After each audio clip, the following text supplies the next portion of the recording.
What I want is share about culture with the something real, something original, even small.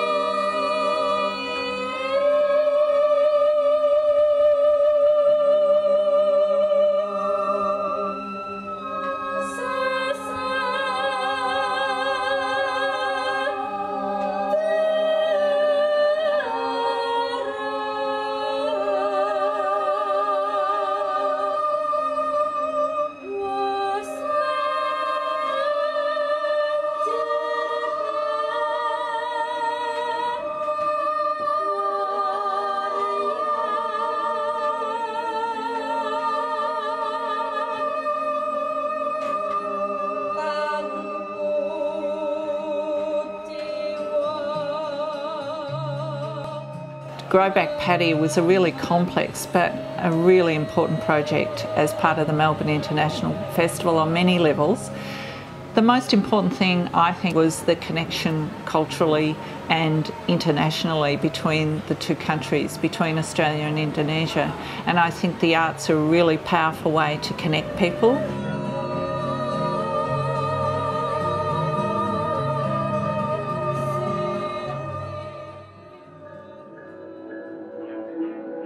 We look at the life of one Grobak seller, satay seller, how he starts early in the morning, 5 o'clock, or 4:30, he gets 2-3 chicken, then he skewers them, and then the whole process. And it's the same thing every day. But if you watch him carefully, you will see that he's almost in a ritual rather than a routine, and somehow it's no different than any monk. There's a kind of a meaning between him and life, the sense of some basic, fundamental principles of life.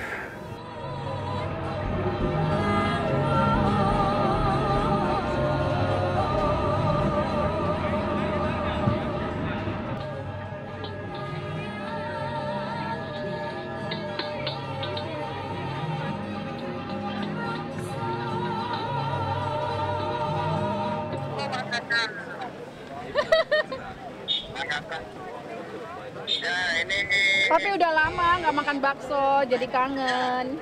Iya.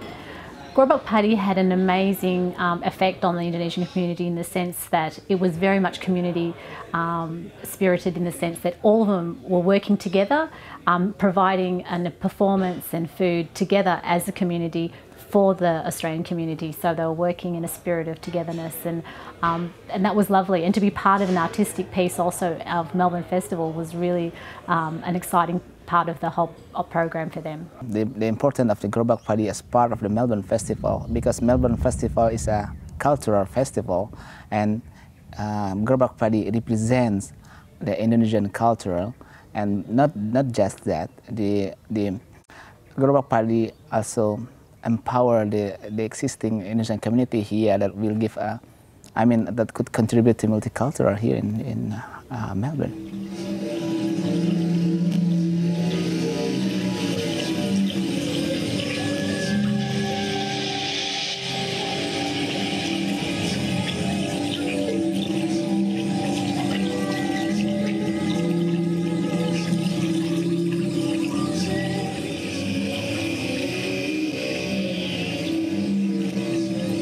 Video art I shot in Jogja, and that's being shown on little 10-inch tablets that are part of the carts, and on another tablet, 2 per cart, there's a live link to Jogja, to Yogyakarta. So we've got our Indo crew over there, some people that we've been working with for a long time, some great bunch of guys, and they're running around all of the different markets. The Kraton Palace area particularly, where we've done a lot of work.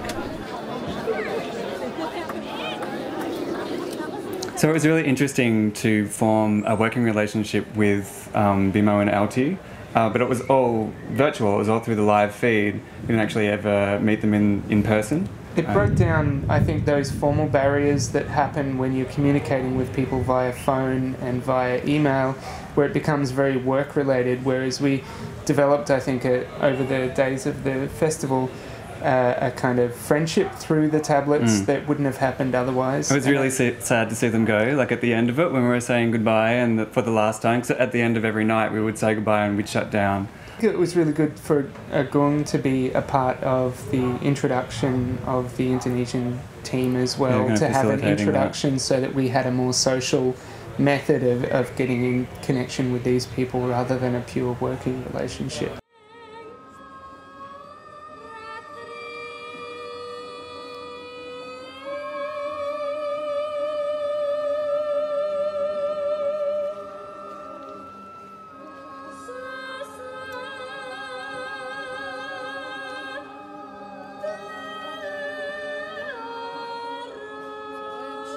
All the dancers in the company really appreciate what it's offering because it's very, very different to the stuff we know. We like to really move hard and all that kind of hard costume, but for him everything is more like a techniques and more kind of internal stuff, which we are quite happy to embrace and develop as time goes on. It's definitely very important for the people in my group.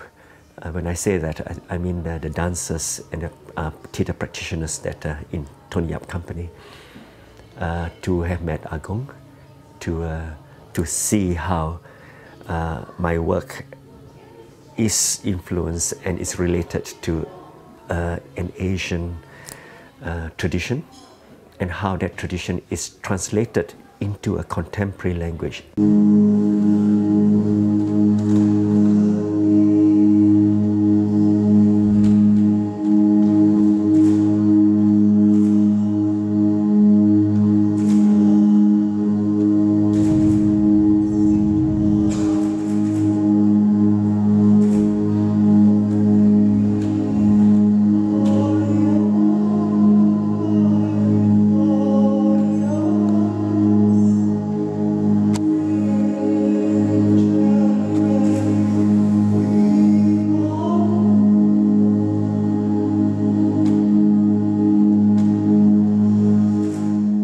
One of the most important concepts of the mask is simply saying that the mask is actually not to cover your face, it's not to hide something.